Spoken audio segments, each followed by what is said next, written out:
Ce que vous voulez dire, c'est qu'actuellement, il y aurait la possibilité qu'il y ait des espions étrangers aujourd'hui dans des écoles de commerce ou des écoles d'autres institutions françaises? C'est pas les possibilités. Il y a des espions. Dans toutes les écoles françaises, il y a des espions soviétiques, mais surtout dans les grandes écoles, oui, bien sûr. Né en Russie, l'ancien espion du KGB Sergueï Girnov est un personnage absolument fascinant. Un ancien agent du KGB issu de la même promotion que Vladimir Poutine. Ils m'ont convoqué en disant « Le KGB ne veut pas que tu continues cette relation ». Ils m'ont mis devant le choix, soit le KGB, soit ma vie personnelle. La chose la plus lourde psychologiquement à porter, c'est le secret. Le secret, ça pèse. En fait, vous vivez une vie double. Moi, je vivais une triple vie. Et suite à ça, j'ai été convoqué au KGB et on m'a interrogé pendant 2 heures. D'ailleurs, la personne qui m'a interrogé, c'était le capitaine qui est venu de Leningrad et qui s'appelait Poutine. Donc en gros, en fait, il m'a accusé d'être un espion, un traître, etc. C'est lui qui m'a torturé psychologiquement. Sergueï, lorsqu'on a plusieurs vies et plusieurs identités comme la vôtre, peut-on savoir réellement qui on est? Bonne question. Si, on doit le savoir. En fait, on doit le savoir. Parce que c'est ça le métier. On nous apprend de ne pas perdre notre identité. Et même quand on construit la légende, en fait, la technique russe des illégaux, des clandestins, on construit la légende autour de votre personne. On ne vous invente pas une nouvelle identité. Enfin, l'identité peut changer. Vous pouvez changer de nationalité, de passeport, de document, mais ça reste vous. Et donc finalement, si on faisait du... Si l'école de Stanislavski, c'est vous dans les conditions données. Et donc les conditions peuvent changer, mais vous restez. Comment a démarré votre enfance en Russie? En gros, c'est une enfance heureuse, mais le début était un peu difficile quand même. Déjà, j'ai failli naître dans la rue, puisque on avait une maternité qui était à côté de notre maison, au centre de Moscou. Ma sœur y est née 1 an avant moi, et mes parents étaient un peu insouciants. Et donc, quand ma mère a commencé à sentir que je devais venir au monde. D'ailleurs, c'était une nuit très agitée dans le monde. C'était le 17 avril, la nuit de 16 au 17 avril. À Cuba, c'était la Playa de Cochinos. Et donc, mes parents sont arrivés la nuit vers 2 heures du matin devant la maternité et elle est fermée. Et donc, voilà. Et donc, ils ont cherché un taxi, et ils ont trouvé un taxi, mais j'ai failli naître soit dans la rue, soit dans le taxi. Et puis après, on vivait à cette époque-là au centre de Moscou dans les conditions un peu difficiles, puisqu'en fait, toute la famille, comme toutes les familles russes, ou beaucoup de familles russes, on vit avec les grands-parents. Donc il y avait ma grand-mère paternelle, nous 4, donc on était 5 dans une pièce de 20 mètres carrés, dans un appartement qu'on appelle un appartement communautaire, c'est-à-dire un grand appartement où chaque pièce est partagée par une famille, n'est-ce pas? Voilà, donc c'était un peu compliqué. D'accord.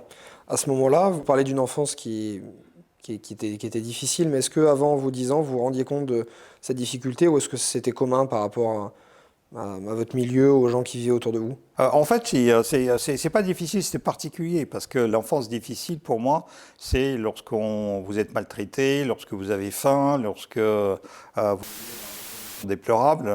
C'était pas mon cas. Moi, je suis né quand même dans la capitale du RSS, donc dans une famille moyenne. Ma jeunesse et mon enfance étaient très très bien. Et puis après, lorsque vous entrez dans l'école, vous suivez le cursus habituel de toutes les écoles soviétiques. Ça veut dire, vous rentrez tout de suite dans une petite organisation qui s'appelait les Jeunes Enfants d'Octobre, octobristes, Oktyabriata en russe. Et vous suivez déjà le formatage de l'esprit de l'école, mais bon, en même temps, vous savez, c'est pas la Corée du Nord non plus. À quel âge vous avez commencé à être concerné par le KGB? Assez rapidement, parce que d'abord on regarde les films, parce qu'il y a eu beaucoup de films sur la Deuxième Guerre mondiale, et on vivait à cette époque-là quand même, l'époque de la guerre froide, Et donc, il y a quand même pas mal au cinéma et à la télévision, il y avait pas mal de films qui étaient consacrés à l'espionnage. Donc ça, c'est... Et la deuxième chose, c'est vers l'âge de 11 ans, on commence à apprendre les langues étrangères. Pour moi, c'était l'anglais. Et ce que j'ai appris, c'est qu'en fait, au bout d'un an de la première année d'études, j'ai participé à un concours linguistique. Tous les lauréats de ces concours rentrent dans la base de données du KGB pour l'espionnage. Et donc, en fait, le KGB m'a fiché quand j'avais 12 ans. Qu'est-ce qui vous a attiré dans l'espionnage à ce moment-là, quand vous étiez jeune? C'est la romantique. C'est le cinéma, c'est la littérature, c'est tout le romantisme autour. En fait, vous savez, c'est les trucs traditionnels. Comme pour la plupart des pays, d'ailleurs en France ou aux États-Unis, c'est la même chose. Hein. C'est la littérature, le cinéma qui pousse les gens à s'intéresser à la question, sauf s'ils ont des parents qui sont déjà dans le métier, ce qui n'était pas le cas pour les miens. Et donc voilà, c'est ce romantisme-là qui vous intéresse, qui vous pousse. Et une fois d'ailleurs, qui après vous déçoit beaucoup, hein, parce qu'en fait, on se fait une très très fausse idée de l'espionnage à travers des livres et du cinéma. Et la réalité est beaucoup plus prosaïque, hein, en fait. Mais ça vous pousse quand même à s'intéresser à la question. Puis après, c'est le service que vous choisissez. Hein. De toute façon, le KGB, il ne vous laisse pas faire votre choix. C'est pas vous qui décidez, hein, c'est lui. Et à quel âge le KGB a décidé pour vous? C'était à l'université. Donc je suis à l'âge de 17 ans, révolu, 17 ans et demi. J'ai passé le concours de la plus grande école des relations internationales du URSS. Cette école prépare les gens à partir derrière le rideau de fer. Et bien évidemment, cette école sert aussi de base de recrutement pour le KGB. Et normalement, les études, c'est 5 ans. Vers la 3e année à peu près, le KGB a fait déjà son travail, c'est-à-dire ils ont fait une énorme enquête sur vous, qui a duré déjà 2 ans, auprès de vos professeurs, auprès de mais aussi dans tous les endroits où vous êtes né et où vous avez vécu. Et donc vers la 3e, 4e année, ils vous contactent secrètement et ils vous proposent donc de passer les tests. Si vous passez les tests après, ils vous recrutent et à la sortie de l'école, on vous propose d'entrer dans une école spécialisée de l'espionnage et ça continue. Qu'est-ce que vous avez ressenti, pardon, qu'est-ce que vous avez ressenti au moment où ils vous ont contacté? Et en fait, pour moi, ça s'est passé absolument pas comme ça. Donc il y a eu 2 bouleversements. Le premier, ça s'est passé en 1980. J'ai fini la 2e année d'études. Il y avait le JO de Moscou et j'ai eu un contact qu'on pouvait qualifier de non autorisé, c'est-à-dire qu'en fait, j'étais dans le centre de renseignement téléphonique pour les JO, qui m'a appelé, et j'ai bavardé pendant 2 heures au téléphone avec lui. Et suite à ça, j'ai été convoqué au KGB, et on m'a interrogé pendant 2 heures. D'ailleurs, la personne qui m'a interrogé, c'était le capitaine qui est venu de Leningrad, et qui s'appelait Poutine. Donc voilà, donc ça c'est la première chose. Donc en gros, en fait, il m'a accusé d'être un espion, un traître, etc. Mais ça s'est bien terminé, donc ça c'est la première chose. Et la deuxième chose, 4 mois après, j'ai commencé à écouter RFI, Radio France Internationale en français, et de cette ville fermée de Leningrad, en faisant des études dans des écoles dans l'école c'est très particulière, j'ai pris la liberté de participer à un concours linguistique. J'ai envoyé la réponse à ce concours linguistique à Paris par télégramme. Et là, le KGB a fait une énorme enquête parce qu'en fait, ils croyaient réellement que j'étais un espion français. Et quand ils ont tout simplement vu que j'étais fou de la langue française, de la civilisation française, là, ils m'ont proposé de le faire d'une manière secrète. Et bien évidemment, ça m'a impressionné aussi, mais ça m'a plu. Et donc, j'ai dit oui. Qu'est-ce que vous avez dit à votre famille, vos amis ou votre copine de l'époque, si vous en aviez une? Quand vous avez démarré, ils pensaient que vous faisiez quoi? Et en fait, à cette époque-là, je n'avais pas le droit de dire à rien, à qui que ce soit, à personne. Donc tout ça, vous portez en vous. Et ça, c'est quelque chose qui finalement, que j'ai constaté assez rapidement, que la chose la plus lourde psychologiquement à porter, c'est le secret. En fait, le secret, ça pèse.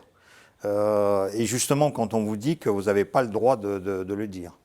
Et donc, déjà, vous savez, quand il y a des victimes de quelque chose, en fait, la seule façon d'évacuer le stress, c'est d'en parler, d'où d'ailleurs ma position actuelle. Mais en fait, ça, c'était juste pas possible. Vous gardez toute l'émotion, mais même le fait, vous ne pouvez pas dire que vous rencontrez une personne, en fait, vous vivez une vie double, et personne ne doit se rendre compte de ces situations. C'est lourd. C'est pour ça, d'ailleurs, je crois que j'ai craqué en 82 en disant que j'en voulais pas. Quelle a été votre première mission avec le KGB et comment vous l'avez vécue? La première mission, c'était donc je travaillais avec un groupe de Français et ils m'ont dit voilà, tu dois. J'ai passé deux semaines avec ce groupe. C'était les touristes français qui sont venus à Moscou. C'était en 1981, en été. Et ils m'ont dit, tu dois nous faire le portrait de toutes les personnes qui font partie de ce groupe et essayer de trouver celui ou celle qui sera la plus à même de travailler pour nous en secret si tu étais dans la position de recruteur pour le KGB. Voilà, c'était ça la mission. Et là, qu'est-ce que vous avez ressenti de l'excitation, de la peur, du doute? La peur, non. Puisque, en fait, ça se passait en URSS, donc j'étais dans mon pays, j'étais protégé par tout le système soviétique, donc il n'y avait pas peur. Hein, si ça se passait à l'étranger, oui, peut-être, mais comme ça se passait sur le sol soviétique, donc pas la peur, mais l'excitation est énorme, oui, tout à fait. Comment on vit lorsqu'on est espion? Est-ce qu'il y a des choses du quotidien qui nous paraissent normales, mais auxquelles vous devez faire attention? Des choses que vous faites différemment? Donc déjà, il y a plusieurs stades, parce que lorsque vous êtes recruté, d'abord vous rentrez dans une école, là vous commencez à vivre officiellement deux vies séparées. À cette époque-là, vous avez le droit de dire à vos parents les plus proches, ça veut dire père, mère, frère, sœur, époux, épouse, que vous faites partie du KGB. Vous ne pouvez pas dire ce que vous y faites, mais ils savent que vous êtes au KGB. Parce que l'école se fait en internat, donc vous disparaissez de votre vie, de la vie de votre famille, mais vous disparaissez aussi pour vos amis. Donc vous commencez à vivre une vie de mensonge, parce que vous devez raconter la légende, parce que vous n'avez pas le droit, à vos amis, vous n'avez pas le droit de dire à vos collègues que vous êtes dans une école de KGB. Donc par rapport à ça commence quand même à peser, hein, parce que mais il y a le romantisme par rapport à ça, surtout au début, parce que lorsque vous rentrez aussi dans cette école, vous changez de nom, on vous donne un nom d'école, un pseudonyme opérationnel. Donc vous gardez votre prénom, je m'appelle toujours Sergueï à cette époque-là, dans l'école, mais au lieu de m'appeler Girnov, j'ai un nom Jakov, et donc auprès de mes camarades d'école et de professeurs de l'école et du personnel de l'école, je suis une personne différente, donc tout ça, ça vous oblige quand même à changer, à prendre des précautions, vous n'avez pas le droit de dire où elle se trouve, voilà, donc vous vivez pleinement une double vie. Mais une double vie qui est autorisée par l'État, donc qui est accompagnée par l'État, qui est encadrée par l'État. Ça veut dire que quand vous avez besoin, par exemple, sur votre lieu d'habitation, d'avoir un certificat à présenter quelque part à la mairie, etc., c'est le KGB qui vous fournit un faux certificat, qui est un vrai certificat, mais faux. Donc par exemple, ils disent que vous travaillez dans un institut de recherche et donc vous avez un certificat avec en tête de cet institut de recherche avec le gros tampon, etc. Et ça, c'est quelque chose qui commence à façonner votre vie. Et puis dans l'école, on apprend aussi à prendre des précautions, à trouver des filatures, à déjouer les filatures. Et on vous apprend comment on recrute les gens. Donc vous rentrez dans le rôle d'un espion, mais en même temps, vous n'avez pas il n'y a pas de danger, puisque tout se passe quand même dans votre propre pays. Et donc par rapport à ça, il n'y a pas le vrai danger. Après, une fois lorsque vous avez terminé l'école, donc vous devenez un officier de carrière pleinement, vous rentrez dans le service, mais là non plus, vous partez pas tout de suite à l'étranger. La seule mission que j'ai faite à cette époque à l'étranger, c'était une mission clandestine, parce que moi, en fait, contrairement à tous mes camarades qui vivaient une double vie, moi je vivais une... Parce qu'en même temps, j'étais suivi par un service qui s'appelle le service des illégaux, le service des clandestins. Et donc ça, je n'avais pas le droit de le dire à l'intérieur du KGB, à l'école du KGB. Vous voyez, donc, et ça, c'est excitant, c'est très excitant, il faut bien le dire. Et la mission que j'ai suivie, c'était, je crois que c'était en février 86, par là. Oui, je crois que c'était en 86, où j'ai fait un petit voyage de 2 semaines à travers beaucoup de pays en changeant des identités. Et j'ai fini en tant qu'étudiant belge à Dresde, à l'université de Dresde, pour apprendre l'allemand. Voilà, donc, et tout ça, là, c'était, du coup, c'était dangereux. Il y avait des passages clandestins des frontières. Voilà, et donc là, c'était très, très excitant. Quelle a été la mission la plus difficile que vous ayez eu à faire? Je dis, enfin, les missions, c'est jamais vraiment difficile. Hein, c'était d'envoyer, vous allez rigoler, hein, c'est la mission la plus dangereuse et la plus importante que j'ai vécue dans toute ma carrière d'officier de carrière au KGB, c'était d'envoyer une lettre à Paris, de poster une lettre à Paris, de mettre dans une boîte à lettres une lettre à Paris. Voilà, c'était la mission la plus dangereuse. En quoi elle était dangereuse? Parce que c'était une lettre qui était adressée certainement à un illégal, donc un clandestin qui était en France. Et donc, si je ratais cette mission, cette lettre pouvait mener jusqu'à cette personne-là. Et donc, c'était capital de ne pas être suivi, de ne pas amener le contre-espionnage français vers ce clandestin. Et donc, la préparation de cette mission a pris 3 mois.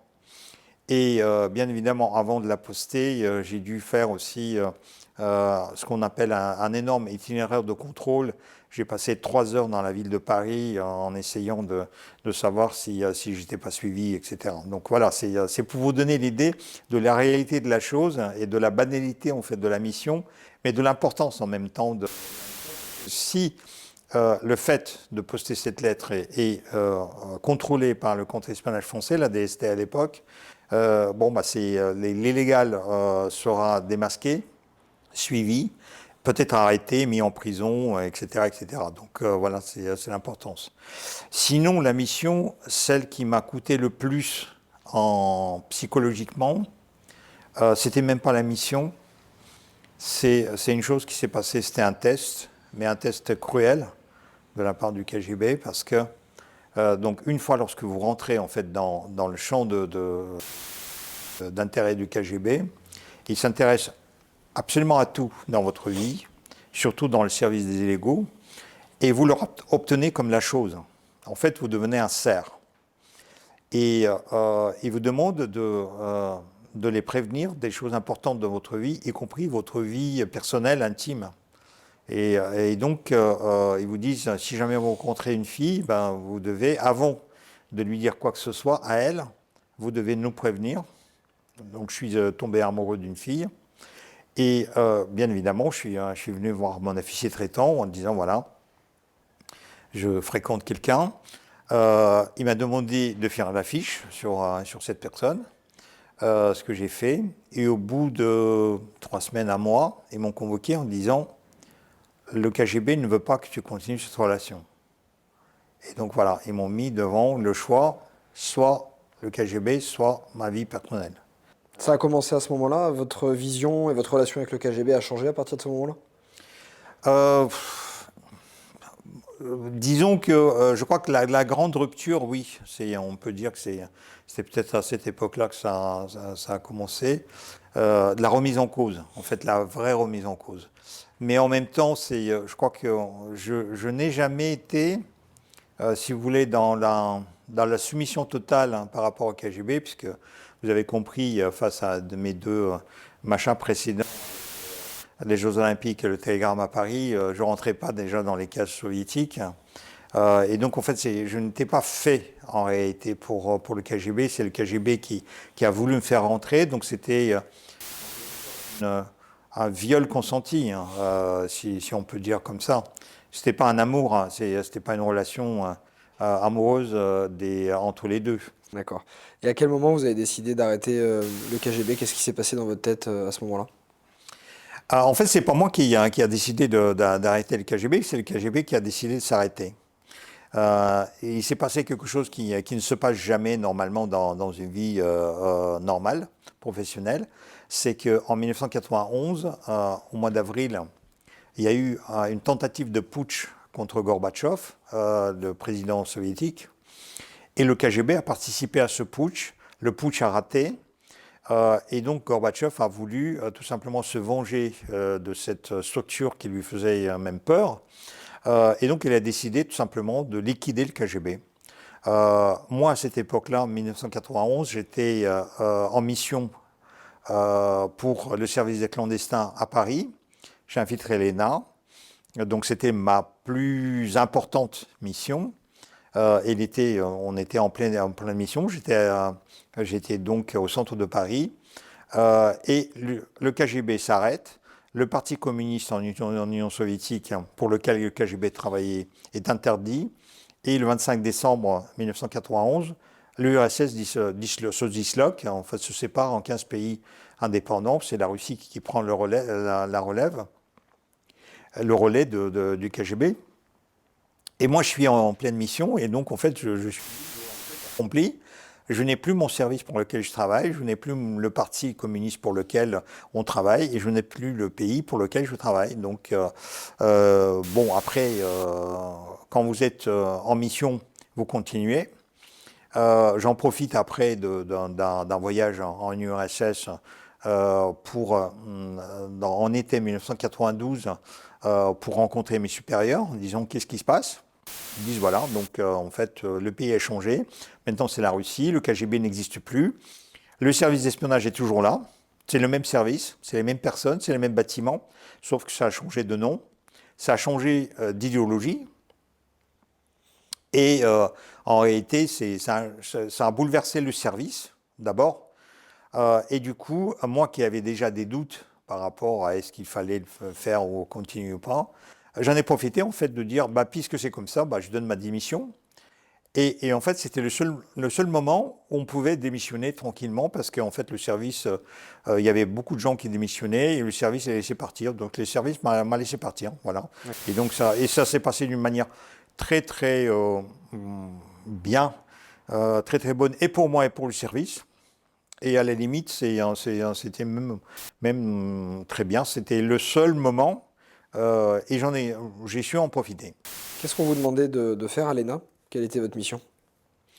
La mission, en fait, la mission à l'ENA, il faut bien dire que c'est moi-même qui l'ai fabriquée. Hein. C'est parce que le service, à un moment donné, me disait, tu travailles très bien à Moscou, mais nous, on est un service d'espionnage extérieur, donc il faut être à l'étranger. Donc il faut que tu trouves le moyen de partir en France et de t'installer en France, de te légaliser en France, et puis après, on te donnera des missions sur place. Et donc, j'ai commencé à le faire à partir de 1989. Et en 1991, je suis venu faire, sous la couverture d'un journaliste de la télévision soviétique, des reportages à Paris, y compris à l'ENA. Et l'ENA m'a proposé de rentrer dans cette école. Et donc, j'ai vendu, après cette mission, au KGB, si vous voulez. Ce n'est pas le KGB qui m'a envoyé, hein, c'est moi qui ai inventé cette mission de A à Z. Mais ils étaient très contents parce que je leur ai bien vendu quand même la mission. Je leur ai dit, l'ENA, c'est une grande école d'élite qui fabrique l'élite politique française. À cette époque-là, il y avait déjà 2 présidents qui étaient sortis de l'ENA, plus tous les premiers ministres, tous les ministres, tous les politiciens. Et donc, le KGB a compris l'importance de cette école. Et lorsque je suis rentré dans cette école, ce qu'on m'a demandé, à l'époque, il n'y avait pas d'Internet. Donc, on m'a demandé d'abord une chose, qu'actuellement, on peut le faire en 2 heures sur l'école. Ça veut dire on copie tout simplement le site. Et donc, vous avez le programme, vous avez les noms des profs, etc. À l'époque, tout ça n'existait pas, donc il fallait déjà avoir toutes les informations sur l'institution, comment ça fonctionnait, où ça se trouvait, combien de personnel, les noms, les études, la formation, etc. Donc on passait quand même beaucoup de temps inutilement. Hein, c'est ça, le changement de l'époque, en fait, avec Internet, c'était ça. Et je dis même actuellement que les services d'espionnage n'ont quasiment plus raison d'être parce que depuis Moscou, maintenant, en 2 heures, on peut obtenir 1000 fois plus d'informations qu'à cette époque-là sur le terrain en France. Et puis après, bien évidemment, vous faites les études avec les futurs hauts fonctionnaires. Par exemple, la personne qui m'a recommandé pour entrer à l'ENA s'appelait à l'époque Valérie Roux, une jolie demoiselle qui, quelques années plus tard, a épousé un certain monsieur Pécresse, est devenue Valérie Pécresse, et donc elle a fini en 2022 être candidate à la présidence de la République. Voilà ou sinon, par exemple, dans ma promotion, on avait des étrangers. J'avais une certaine Autrichienne qui s'appelait Karin Kneißl, qui est devenue ministre des Affaires étrangères de l'Autriche en 2017-2019, par là. Donc, vous voyez Et donc, on vous demande de faire des fiches, en fait, sur vos camarades, des fiches détaillées, et de trouver qui intéresseront le KGB, c'est-à-dire à peu près tout le monde à l'ENA, puisque à l'ENA, rares sont les personnes qui ne vont pas devenir des personnes qui n'auront pas de responsabilités, parce qu'il y aura certainement des préfets, il y aura des gens qui vont rentrer dans les cabinets ministériels, il y aura des politiciens, etc. etc. Voilà, donc c'est ça le boulot. Ce que vous voulez dire, c'est qu'actuellement, il y aurait la possibilité qu'il y ait des espions étrangers aujourd'hui dans des écoles de commerce ou des institutions françaises? Ce n'est pas les possibilités. Il y a des espions. Dans toutes les écoles françaises, il y a des espions soviétiques, mais surtout dans les grandes écoles, oui, bien sûr. D'accord. À partir du moment où vous avez arrêté votre relation avec le KGB, vous aviez une femme, des enfants? Non. Non. Parce que finalement, en fait, cette vie, surtout la mienne, parce que il faut bien séparer, en fait, parce que les espions, il y en a des masses, mais il faut bien le dire que la majorité des espions, ce ne sont pas les espions qui ont fait ce que j'ai fait. Parce que moi, j'appartenais aussi qui est le service des clandestins, le service des illégaux. La grande majorité, c'est 98% des espions sont ce qu'on appelle les espions légaux, c'est-à-dire qui font de l'espionnage à partir des institutions officielles de leur pays. Ça veut dire qu'ils travaillent sous la couverture des ambassades, des consulats, des représentations commerciales. Et donc, toutes ces personnes-là doivent être mariées pour avoir des postes à l'étranger. Le service des légaux, c'est le seul service dans lequel, à la limite, si vous n'êtes pas marié, c'est bien. Tous les autres, si vous n'êtes pas marié, on vous enverra jamais à l'étranger en mission. Et donc, du coup, comme je vous ai dit, il y avait ce test avec ma fiancée. Et finalement, ça a cassé. Enfin, ils m'ont cassé comme le jouet. Et donc, finalement, je me suis jamais marié à partir de là. Ça ne veut pas dire que je suis tout seul, hein, mais en fait, c'est un truc qui a cassé quelque chose au niveau psychologique et émotionnel. Et donc, je suis jamais arrivé à trouver une vie familiale normale. Et il y a autre chose aussi, c'est qu'en réalité, quand vous êtes dans l'espionnage, en fait, vous mettez en danger toutes les personnes qui sont avec vous en relation. Parce que si jamais il y a le service de contre-espionnage étranger qui commence à vous soupçonner d'être un espion, souvent, ils ne vont pas venir vous solliciter, vous, en direct. Ils vont peut-être recruter les gens qui vous sont chers, voire même pour faire pression sur vous. Et donc, du coup, ça vous coupe aussi, en quelque sorte, de lier d'intimité avec des personnes, avec des amis, y compris avec des amis. Hein. Vous avez déjà été confronté à ça, vous? J'ai été confronté, non, pas le service de contre-espionnage, ça veut dire qu'ils m'ont jamais, le service français ou américain n'a jamais fait pression sur moi par ce biais-là. Mais disons, ça se passe dans votre tête, en fait. Vous faites des scénarios comme quoi j'ai un ami ou une amie.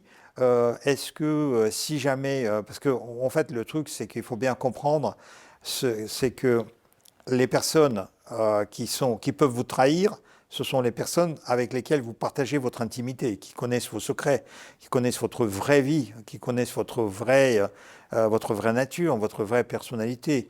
Et donc du coup, quand vous êtes espion, vous vous méfiez beaucoup des personnes, des amis, en fait, ou des personnes avec lesquelles vous êtes bien.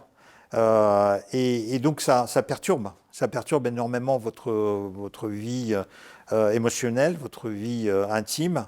Et donc du coup, après, une fois lorsque vous êtes perturbé, vous gardez en fait les réticences à se lier d'amitié ou à tomber amoureux. Voilà.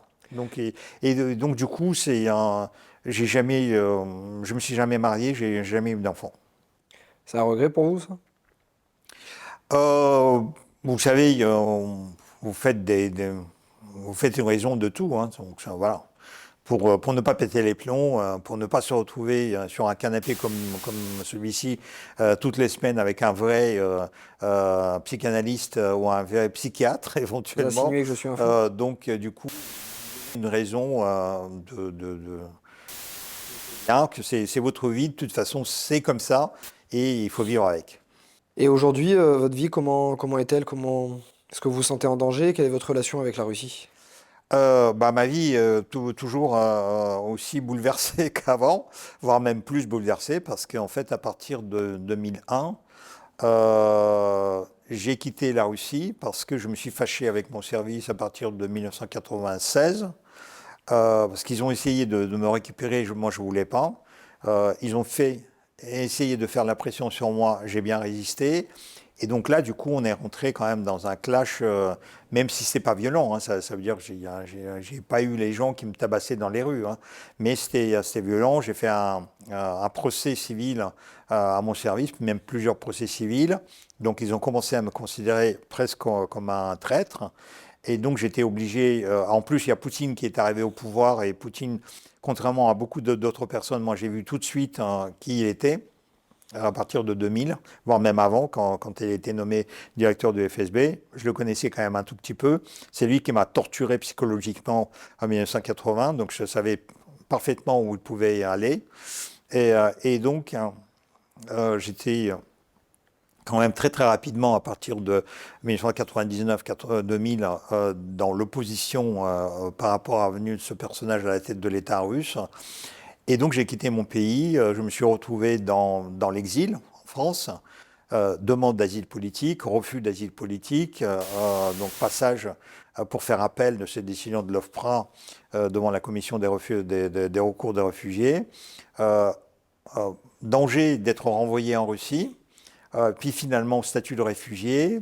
Et quand vous avez le statut de réfugié, un ancien espion avec un statut de réfugié, vous êtes clairement une cible pour votre ancien service. Et donc là, vous vivez quand même, enfin je vis quand même une vie, je dirais, dangereuse, tout en sachant qu'il ne faut pas exagérer. Hein. C'est pas, je vois pas des gens armés autour de moi tous les jours. Hein. Mais je sais parfaitement, comme je viens de l'extérieur, que je suis la cible pour mon service. Donc du coup, pour la protection, j'ai choisi à un moment donné la lumière. Donc voilà, c'est comme ça que je me retrouve aussi sur votre canapé sous les... Ça a été ça a été un choix, c'est-à-dire pour être protégé, de vous mettre à la lumière?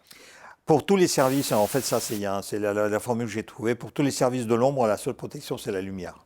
Et donc voilà, déjà quand j'étais espion, j'ai choisi aussi comme couverture la lumière, parce que j'étais journaliste à la télévision, et donc ça fonctionnait très très bien, parce que l'ombre ou la lumière, en fait, pour un espion, c'est la même chose. Ça veut dire il faut que soit vous avez aucune lumière, donc vous vous cachez dans l'ombre, soit vous avez la lumière tellement forte sur vous qu'elle aveugle les gens autour de vous, et en fait, ils ne vous voient plus. Et donc ça a fonctionné pendant le service, mais ça fonctionne encore mieux maintenant, parce que en réalité, pour avoir, si vous voulez, une garantie, une assurance vie, mon assurance vie, c'est la lumière. Donc en fait, plus je suis exposé à la lumière, plus je suis protégé, en fait, dans mon rôle d'un espion qui vient du front. Je comprends. Et quotidiennement, à quoi vous faites attention aujourd'hui pour votre sécurité? J'adore cette question qui va être regardée par des millions de gens, auxquels je vais raconter comment je prends mes précautions, etc. Je prends mes précautions, donc je vous le dirai rien sur mes précautions, je vous dirai comment je le fais, parce que sinon, bien évidemment, mon service n'attend que ça. Voilà, donc ça va être le secret qui va rester entre nous. Et le gouvernement français a réagi quand il est ici et qu'il a su que vous espionnez la France? Donc ça, c'était cocasse, hein. Donc, quand vous avez un espion qui infiltre les nains, la meilleure école française, et puis qui vient demander l'asile en 2001 et qui vient plus son service le poursuit, bien évidemment, c'est assez cocasse. Voilà. Aujourd'hui, quelle est la plus grande leçon que vous avez appris dans votre vie d'espion? Que le service d'espionnage, que tout ça, c'est énormément de cinéma qui coûte un fric fou aux pays qui ont des services d'espionnage, parce que pas tous les pays peuvent se le permettre, hein, mais les vrais services d'espionnage, il y a une dizaine au grand maximum. Donc la Russie, la Chine, les États-Unis, la France, l'Israël, et quelques-uns, l'Allemagne, peut-être l'Angleterre, bien évidemment. Les Anglais sont les meilleurs espions, hein, ils restent les meilleurs espions. Mais bon, en même temps, pour vous donner l'exemple le plus frappant dernièrement, vous voyez, le Hamas prépare pendant plusieurs mois l'attaque sur l'Israël, et l'Israël qui possède normalement le meilleur service d'espionnage du monde, le Mossad, et où le service de sécurité Shin Bet se retrouve complètement dépourvu, mis devant le fait accompli. Et donc, vous voyez, ça sert absolument à rien. Et donc ça, je l'ai compris, je l'ai écrit d'ailleurs, en fait, et c'est pour ça qu'ils me détestent, parce que je dis qu'en fait, le service d'espionnage, le seul service d'espionnage qui actuellement a le droit d'exister, c'est celui qui se passe dans les guerres, sur les champs de bataille. Ça veut dire que vous avez la guerre entre la Russie et l'Ukraine actuellement, avec la vraie guerre classique, avec le front, avec les chars, avec les militaires. Là, le service d'espionnage fonctionne parce que vous devez savoir où se trouvent les positions de votre ennemi, où se trouve l'artillerie, quels sont les plans militaires de votre ennemi. Là, le service d'espionnage a le droit d'être. Tout le reste, c'est du pipeau. En fait, tout le service politique, en fait, déjà, au niveau du service de sécurité d'espionnage, les GAFAM sont les services d'espionnage qui sont 1000 fois supérieurs à n'importe quel. Ça veut dire Google, Facebook, Twitter, c'est de vous 1000 fois plus que n'importe quel service d'espionnage appartenant à un État. Et personnellement, sur vous-même, qu'est-ce que vous avez appris dans votre vie? La plus grande leçon? Faire de l'espionnage, en fait, c'est amusant, hein. Bien évidemment, j'ai vécu quand même une vie extraordinaire, passionnante. Absolument rien, hein. Y compris les déboires, y compris la clandestinité, y compris même la difficulté de vie comme un réfugié dans un pays étranger. Mais ça vous pousse quand même à réfléchir que les États manipulent les gens énormément pour des choses complètement inutiles et futiles. Ils mettent beaucoup d'argent, beaucoup de moyens. Et tout ça ne sert absolument à rien, parce que, pour vous donner aussi un autre exemple, le KGB, qui était réputé quand même un des plus grands services d'espionnage du monde, qui soi-disant dominait le monde, avait des agents partout, ce qui était vrai. Et finalement, ce service a raté ses 3 principales raisons d'être, c'est-à-dire qu'il a été liquidé, il n'a pas pu se défendre. Son parti, pour lequel était le bras armé, a été liquidé, il n'a pas pu défendre son parti. Et le pays, sa mission était de protéger le pays, l'URSS, et le pays était disloqué, le KGB n'a servi à rien. Voilà la fin de vie d'un service d'espionnage ou de service de sécurité. Et quand vous vivez tout ça, tout ça, ça vous pousse quand même à réfléchir, à comprendre que tout ça c'est relatif et en fait ça ne sert absolument à rien. Sergueï, merci pour votre confession et pour votre passage sur mon divan.